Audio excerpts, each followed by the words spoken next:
Oh, A24's Y2K reimagines the turn of the century as a terror-filled milestone. So in the next 51 seconds, it's time to turn back the clocks and see all the real-life inspirations that brought us this coming-of-age into-the-world story.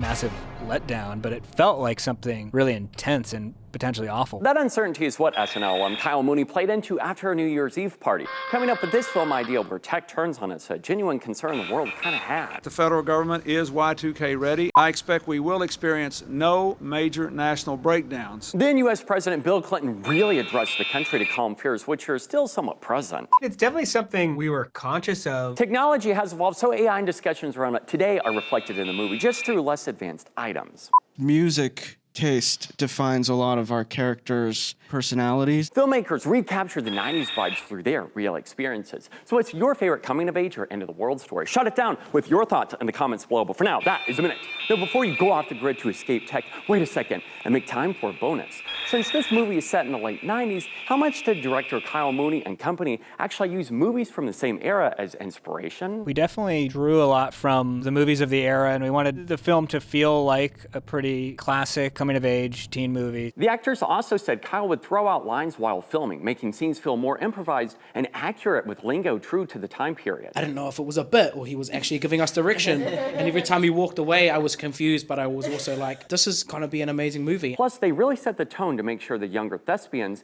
were able to get the authenticity Kyle was trying to capture. It's cool to walk on a set and then have it all be built for the time and built for the atmosphere, because then you walk in and it just makes your job that much easier. Not to mention that the crew sought out experts to create terrifying toys and tech. There are some practical effects in there and practical builds, and Weta had a large part to do with that. Have you seen Y2K? If so, what did you think, or what's your favorite film taking place at the end of the 90s? Y2K is real!